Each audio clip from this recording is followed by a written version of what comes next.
नमस्कार दोस्तों, आप देख रहे हैं टॉक विद कबीर जी। जैसा कि आप सभी जानते हैं कि मैं हमेशा कुछ खिटर पिटर लेते आता हूँ आप सभी के समक्ष। तो आज मैंने भी कुछ ऐसे खिटर पिटर लेके आया हूँ, देश की ऐसी कलमकारों को मैं लेके आया हूँ जो आपके दिलों को छूने वाले, आपकी दिलों की धड़कन बनने वाली है। हमारे साथ हैं आज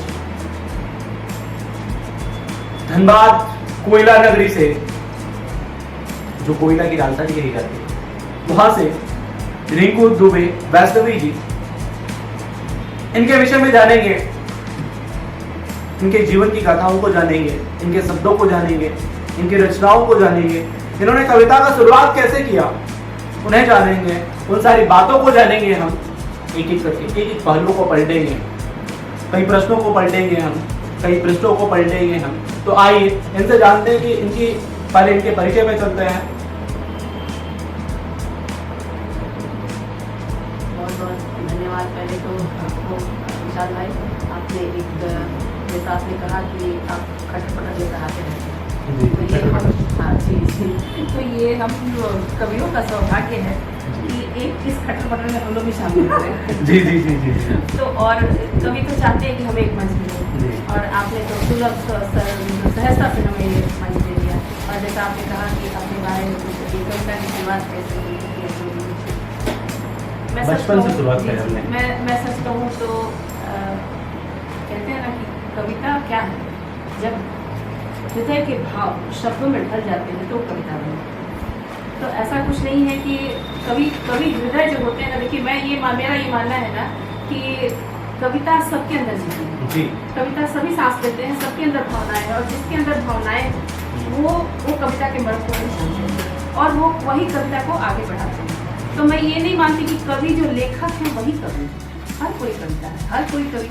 जब हम लोग ये हर कोई कवि है, हर कोई, हाँ मैं इस पे कह रही हूँ, हर कोई कवि है। कि आप देखिएगा कि जैसे मेरे घर में मेरी सासू माँ तकरीबन 80 साल के आसपास है, उनके बातचीत के दौरान कुछ ऐसे शब्द वो कह जाती हैं जो मेरे लिए प्रेरणा बन जाती है। तो मैं ऐसा लगता है कि जबकि ऐसा नहीं कि उन्होंने हायर एजुकेशन लिया, लेकिन बावजूद इसके जीवन के मर्म को ज़्यादा समझती है, जो जीवन के मर्म को समझता है वो कवि। तो वही है कि कविता की शुरुआत आपने पूछा कि कैसे हुई, तो ऐसी भावनाएं एक अंदर से था, हमेशा ही से झुकाव रहा लेखन के प्रति, साहित्य के प्रति, हिंदी के प्रति। और ऐसा अवसर बनता चला गया कि हिंदी को लेकर ही मैं आगे बढ़ी, और कब ये अपना प्रोफेशन के रूप में हिंदी आ गया ये समझ में नहीं आया। हिंदी से इतना प्यार रहा कि मैं हिंदी की शिक्षिका के रूप में कई सालों हमने जॉब किया। उसके बाद फिर किसी कारणवश मुझे बीसीसीए कोल इंडिया की नौकरी में आना पड़ा। वहाँ भी मैं राजभाषा विभाग में आई, और राजभाषा विभाग में रहते हुए मैं बहुत बड़े बड़े लोगों से मिली, और जितने हमारे मंत्रालय से लोग आते थे वो भी हिंदी की ही मायने थे। यहाँ तक कि जितने भी पीएसयू वो सभी में हिंदी में कैसे 100% लक्ष्य को हासिल किया जाए उसके लिए लोग प्रयासरत थे। और मुझे बड़ी खुशी होती थी कि मैं ऐसी जगह बैठी हूँ। बड़े विषम परिस्थिति में मैं बीसीसीए में मैंने ज्वाइन किया, लेकिन वहाँ जाने के बाद भी अगर मैं हिंदी समर्थकों के बीच में थी तो ये मैंने अपने आप को खुश नसीब समझा। मैं जानना चाहूंगा कि आप मंचों की दुनिया में कैसे आई? जी, मंचों की दुनिया में ऐसा था कि लेखन पढ़न तो मेरा शुरू से था ही था, क्योंकि हिंदी साहित्य की और बच्चों को पढ़ाती थी 12 लेवल में कबीर और ये सूरदास और तुलसीदास की रचनाओं को। सूरदास का भ्रमर की बड़ा आकर्षित किया, और पहले तो मैंने महादेवी वर्मा जी को देख करके कविता शुरू किया था। शुरू की बात कहेंगे तो महादेवी जी की प्रेरणा स्वरूप मेरी महादेवी जी रही, क्योंकि उनकी कविताओं में जो संवेदना के जो मर्म होते थे वो मुझे बहुत आकर्षित करते थे, और आगे जाकर मैं भी संवेदना की ही कवित्री हूँ। आज भी मुझे संवेदना की कवित्री के रूप में ही जाना जाता है। घर से आपको ऐसे कई बार ऐसे होता है कि मतलब कविता की दृष्टि में देखा जाए तो घर का समर्थन मिलता है, कई लोग नहीं मिलता है। तो मैं उस विषय में जानना चाहूँगा कि परिवार का क्या सपोर्ट रहा है इस क्षेत्र में? देखिए, मैं एक बात कहना चाहूंगी कि महिलाओं को अपना जगह बनाना पड़ता है, चाहे वो कोई भी क्षेत्र हो, उन्हें बनाना पड़ता है। चाहे वो कविता का क्षेत्र हो, चाहे वो नौकरी की क्षेत्र हो, चाहे मैंने जब स्कूल में जॉब किया था बहुत रेस्पेक्टेड जॉब माना जाता है, वहाँ भी मैंने जगह बनाया, मैनेज किया घर को, समर्थन हासिल किया। ठीक है, हासिल करना, उसके बाद फिर धीरे धीरे करके उसी तरह से आज नौकरी करती हूँ। मैं ये नहीं कहूँगी कि सपोर्ट नहीं है, मेरे हस्बैंड का भी सपोर्ट रहा, मेरी सासू माँ का सपोर्ट है, मेरे बच्चों का सपोर्ट है। बिना सपोर्ट के तो कोई पुरुष भी कुछ नहीं कर सकता, महिला तो महिला, पुरुष भी कुछ नहीं कर सकता है। तो सपोर्ट परिवार का जरूरी है। लेकिन जहाँ तक आपने कहा कि आगे बढ़ना, तो इसके लिए जगह बनाना पड़ता है। हर जगह मैं नहीं जाती, ये सच है, मैं हर जगह नहीं जाती, बहुत मौके मिलते हैं, हर जगह बुलाया जाता है, सभी जगह मैं नहीं जाती, चुनिंदा जगहों पर जाती हूँ।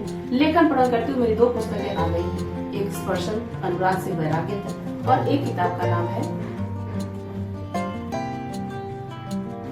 स्पर्शन, बताया ना मैंने, स्पर्शन अनुराग से वैराग्य तक, और एक कस्तूरी, मन कस्तूरी, एक किताब आई है। 2 पुस्तक आई है जिसमें मैंने अपनी भावनाओं को उलेड़ा है। कभी मौका मिले तो आप जरूर पढ़िएगा। जरूर जरूर जरूर। और कविता तो करती थी मैं, मुक्तक लिखती थी, छंदबद्ध नहीं लिखती थी, पर छंदों के प्रति मुझे लगाव हुआ जब मैंने अपने आसपास कुछ लोगों को देखा, बहुत खूबसूरत तरीके से छंदबद्ध रचनाएं करते थे, तो मुझे जागरूकता आई मेरे अंदर कि मुझे छंद सीखना है। और मैंने हमारे परम आदरणीय गुरु छत्तीसगढ़ से हैं रामनाथ साहू नंदगी जी, उनका विलासा छंद महालय से मैंने क्लास किया, और एक साधना के तरह से मैंने छंद को सीखा। और अब मुझे बहुत अच्छा लगता है कि छंद, मतलब मैं जीती हूँ, मैं सांस लेती हूँ, मैं जीती हूँ, मैं लिखती हूँ, और मुझे बहुत अच्छा लगता है कि मैं, लोग कहते हैं अच्छा लिखती हूँ, मुझे भी लगता है कि मैं अच्छा लिखती हूँ।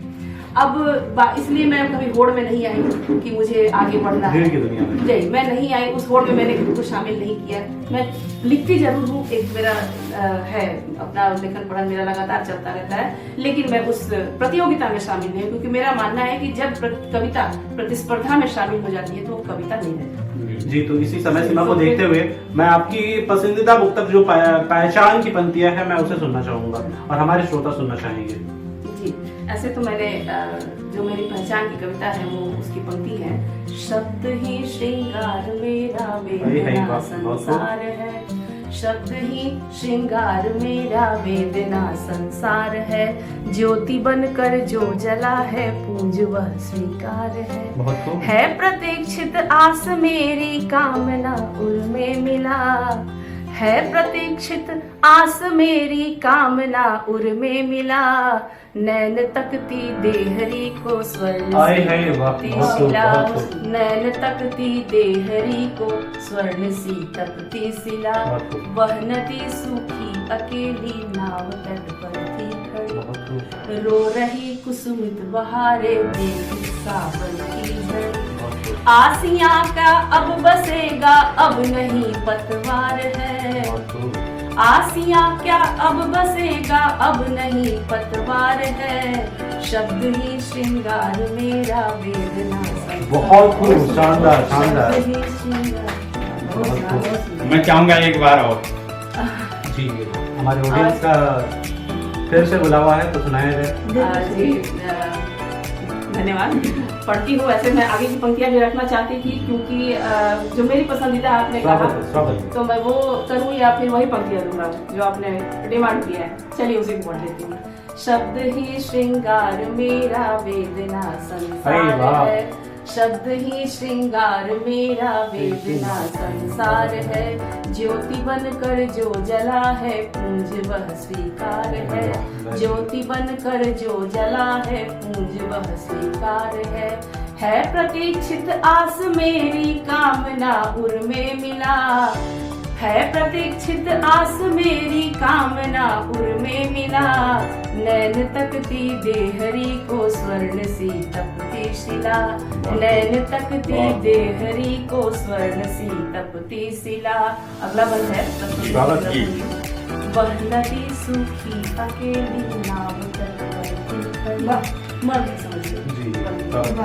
वह नदी सूखी अकेली नाव तट पर थी खड़ी, रो रही कुसुमित बहारे देख सावन की। आशियां क्या अब बसेगा अब नहीं पतवार है, आसियां क्या अब बसेगा अब नहीं पतवार है, शब्द ही श्रृंगार मेरा वेदना। बहुत खूब, बहुत खूब। एक संक्षिप्त इंट्रोडक्शन। श्रृंगार मेरा वेदना संसार है। इन पंक्तियों में मैंने अपने भावनाओं के वर्ग को रखा है, और चूंकि मैं संवेदना को व्यक्त कर पाती हूँ, जैसा मैंने पहले ही कहा कि मैं महादेवी वर्मा जी को मेरी आराध्य मेरी कवियत्री है, उनको हमेशा मैं प्रणाम करती हूँ, उनकी प्रेरणाओं उनके शब्दों से मुझे प्रेरणा मिला है, और मेरी कविताओं में संवेदना आ ही जाती है। कोशिश करती हूँ कि लिखूं, लिख लेती हूँ, हर भाव पे लिख लेती हूँ, विभिन्न रसों, विभिन्न तो नहीं कहूँगी लेकिन 2-4 रसों पर लिख लेती हूँ। पर संवेदना के भाव अस्थायी रूप से अंदर रहते हैं और वो मेरे पंक्तियों में झलक जाते हैं। तो जैसा कि आपने देखा इन पंक्तियों में भी संवेदना के भाव ही आए हैं। आप लोगों ने इसे मन से सुना, इसके लिए बहुत धन्यवाद। आपने तो छंद सीख लिया, हम जैसे युवा जो है आज कलम की दुनिया में आ रहे हैं, कविता लिखना सीख रहे हैं, उसके विषय में 2 शब्द रखते हैं। जी, मैं ये आपने बहुत अच्छा सवाल किया है, क्योंकि मेरे अंदर बराबर ये चीज आता था कि लिखने को तो सब लिख लेते, लेकिन कहते हैं ना कि हमारा जो पुरातन है, हमारा जो लेखन का जो मर्म है वो छंद है। अगर ऐसा नहीं होता तो रामचरितमानस आज तक लोकप्रिय नहीं हुआ, हनुमान जी की चालीसा जो है वो आज तक लोकप्रिय चौपाई में लिखा हुआ है ना। तो आज भी चौपाई और हमारा जो सोरठा है, रोला है, वो आज भी लोकप्रिय है और स्थायी जगह बनाए हुए। मैंने जब देखा कि मैंने मंचों पर प्रस्तुति दी इन छंदों के माध्यम से, तो लोग वाह की, जो नहीं समझ पाते हैं वो भी समझते हैं। तो मुझे बहुत अच्छा लगा कि क्यों ना मेरे अंदर ये ख्याल आया कि क्यों ना छंदों को बच्चों तक लाया जाए, क्यों ना छंदों को मंच तक लाया जाए, ताकि छंदबद्ध लोग रचना करें और भाषा सौर्षा होती है। अब छंदबद्ध रचना करते हैं तो भाषा सुंदर, सुकोमल और संस्कृत निष्ठ और अच्छी भाषा होती है, शुद्ध होती है। मैं एक पंक्ति देती हूँ, आप स्वयं ही मिलना चाहिए। मंदिर मंदिर गीत सुहावन आन बसो गृह में गजधारी, चूंकि गणेश वंदना है। मंदिर मंदिर गीत सुहावन आन बसो गृह में गजधारी, भाल सुशोभित चंदन केसर स्वर्ण लगे मुख मंगलकारी। भाल सुशोभित चंदन केसर स्वर्ण लगे मुख मंगलकारी। अंबर से अवनी तक शोभित पुष्प सजे पथ देख सवारी। हे प्रथमेश्वर हे जगतेश्वर आप हरो सब कष्ट हमारे। हे प्रथमेश्वर हे जगतेश्वर आप हरो सब कष्ट हमारी। तो जैसा आपने सुना ये एक सवैया था और इसमें हमने गणेश वंदना किया है। और जो लव लेटर्स या लव के ऊपर जो प्रेम के ऊपर जो कविताएं करते हैं, मैं कुछ गलत बोल गई, लव लेटर नहीं बोलना था, प्रेम के ऊपर जो कविताएं करते हैं लोग, थोड़े भाव भी आ जाते हैं। मैं एक पंक्ति रखना चाहूंगी हमारे जो प्रेम के जो प्रतिरूप नहीं, प्रेम के जो प्रतिरूप है राधा कृष्ण, मैं एक पंक्ति समर्पित करती हूँ, सुनिएगा।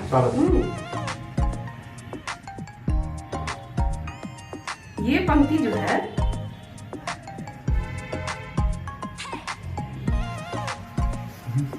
ये पंक्ति तब की है जब हमारे पास मीडिया नहीं था और राधा जी को छोड़कर कृष्ण जी चले गए थे। तो उस वक्त जो उनको विरह की जो दशा थी, उन पंक्तियों को मैंने पंक्तियों में ढाला। सुनिएगा। प्रीत बसा कर नैन चुरा कर गोकुल धाम गए गिरधारी। प्रीत बसा कर नैन चुरा कर गोकुल धाम गए गिरधारी। व्याकुल नैन निहारत द्वार तके बगिया छलिया बलिहारी। मोहन घात किए सबसे कहती अखियां सुन बात हमारी। छोड़ गए बिरहा मन कानन बेसुध प्राण लगे अब मारी। छोड़ गए बिरहा मन कानन बेसुध प्राण लगे अब भारी। और कितनी खूबसूरत पंक्तियां हैं, सुनिएगा। श्याम सुनो मोहन आवत, कैसे वो उलाहना देगी। मोहन आवत है तुमको तुम तो ठहरे हृदय काठ कठारी। जी। मोहन आवत है तुमको तुम तो ठहरे हृदय काठ कठारी। वाह क्या शब्द है। नित्य पुकार रही तुमको बिरही सखियां मन से मन हारी। प्रीत की रीत निभा न सके तुम, कैसे बुलाना है कितने खूबसूरत तरीके से। प्रीत की रीत निभा न सके तुम क्यों कर प्रीत किए बनवारी। और कानन कानन ढूंढ रही प्रिय हारिल पर्ण लिए सुकुमारी। कानन कानन ढूंढ रही प्रिय हारिल पर्ण लिए सुकुमारी। तो ये प्रेम की जो अभिव्यक्ति है ये छंदों के माध्यम से कितनी प्रिय है, ये आप महसूस कीजिए। मैं जानना चाहूंगा दीदी कि विद्यालय काल में रचना के दृष्टिकोण से देखा जाए तो कविता के क्षेत्र में कैसा रहा है आपका? विद्यालय काल में सच पूछे तो हम लोग जिस समय से हैं वहाँ हमें कोई मार्गदर्शक नहीं मिला। आपको जो करना है कर लो, जी। इस तरीके से, मतलब जो पढ़ना है पढ़। मतलब उस वक्त आपको अभिरुचि थी या? अभिरुचि थी, मेरी अभिरुचि तो थी ही थी, क्योंकि संस्कृत और हिंदी ये दोनों विषय की शिक्षिका मतलब उनकी मैं बहुत प्रिय हुआ करती थी, क्योंकि मेरे शब्द अच्छे होते थे, कुछ भी लिखती थी तो मेरा अच्छा मार्क्स आता था, हमेशा मुझे 90 से ऊपर मार्क्स आया। तो इसके लिए मुझे पूरे क्लास में जाना जाता था। इवन हमारी जो संस्कृत की शिक्षिका थी वो दूसरे सेक्शन में बोलती थी कि भाई रिंकू वैष्णवी से सीखो तुम लोग, देखो वो कैसे पढ़ती है, वो कितना अप टू डेट है, उसको कोई भी उसका पेंडिंग नहीं रहता है वर्क, तो अच्छा लगता था। और धीरे धीरे ये विकसित होता चला गया, और विकसित तो अभी भी नहीं हुआ, मैं कहूँगी विकास होता चला गया, विकसित का भी बाउंड्री बाकी है। तो जब हो जाऊंगी तो मुझे भी लगेगा कि मैं विकसित हो गई, पर अभी लेखन के क्षेत्र में मैं विकसित नहीं हुई हूँ, लिख रही हूँ। हाँ, मैं लिख रही हूँ और अच्छा लगता है लिखना, और लिखती रहूंगी। और जहाँ तक मैंने कहा कि आपको मैंने एक प्रण लिया, वो ये है कि मैं स्कूली बच्चों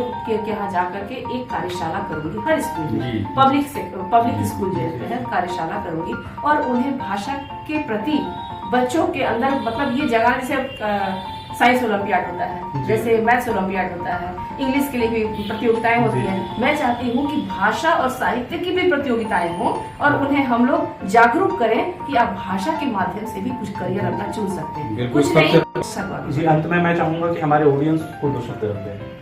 आप हमारे साथ साथ दो जगह आप देख रहे हैं, हमारे 2 जगह से व्यूअर्स जुड़े हुए, KCN TV से जुड़े हुए हैं, और हमारे चैनल टॉक विद कवि जी के साथ जुड़े हुए हैं, तो 2 शब्द हमारे ऑडियंस के लिए रखते हैं। जी, जैसा मैंने हिंदी के बारे में कहा आपको कि हिंदी के लिए मैं हिंदी विभाग में भी हूँ, हिंदी की शिक्षिका भी रही, तो हिंदी अपनी भाषा के को ही समर्पित करते हुए और आप सभी को हिंदी के लिए जागरूक करते हुए, क्योंकि डिमांड हो रहा है कि हमारा हिंदी को हमारे राष्ट्रभाषा के रूप में स्थापित किया जाए। तो जब तक हम सब मिल करके इसके लिए प्रयास नहीं करेंगे, तब तक ये एक हाथ से कहते हैं ना, एक उंगली से कुछ नहीं होता, मुट्ठी बन जाए तो मुक्का मार सकते हैं। तो हम भाषा के प्रति जागरूकता मैं अपने स्तर पे बढ़ाना चाहती हूँ, और मैं हिंदी के लिए सभी को प्रेरित करती हूँ, और कहती हूँ कि सुनिएगा कि रखे शब्दों में मर्यादा हमारा मान हिंदी है, रखे शब्दों में मर्यादा हमारा मान हिंदी है, हमारे देश की धड़कन बनी पहचान हिंदी है, सजे होठों पे मधुरिम सी सहज संदल सी जो भाषा, सजे होठों पे मधुरिम सी सहज संदल सी जो भाषा, हमारे राष्ट्र का गौरव सदा अभिमान हिंदी है, हमारे राष्ट्र का गौरव सदा अभिमान हिंदी है। और एक बात कहूंगी कि भाषा दर्पण देश, भाषा दर्पण देश विश्व पहचान दिलाए, भाषा दर्पण देश विश्व पहचान दिलाए, यह माध्यम संवाद आपसी मेल बढ़ाए, बढ़े एकता सूत्र, बढ़े एकता सूत्र, बढ़े एकता सूत्र पिरोता है जन जन को, जुड़े लोग से लोग जोड़ता है तन मन को। और एक बहुत ही महत्वपूर्ण पंक्तियां हैं, देश काल पहचान, देश काल पहचान सर्वभाषा ही रहती, बढ़े देश का नाम नियम की अवली कहती, जिसके अपने बोल, जिसके अपने बोल देश सागर सम बहता, बिन पैबंदी ढोल बिना भाषा, क्या बात है भाई, बिन पैबंदी ढोल बिना भाषा वह रहता। तो अपनी भाषा पे गर्व करें, मुझे गर्व है कि मैं सांस लेती हूँ हिंदी में, मेरा पहला प्रेम हिंदी है, और मैं हिंदी को जीती हूँ, और जहाँ से जहाँ तक हो सके मैं चाहती हूँ कि हिंदी भाषा के प्रति बच्चों में, विशेष करके नवनिहालों में, और जो बढ़ रहा है, जो किशोर है, उनके अंदर ललक जगह हिंदी को लेकर के वो करियर बनाना चाहिए, हिंदी के क्षेत्र में कुछ अच्छा। बहुत अच्छा चीज, बहुत बहुत धन्यवाद।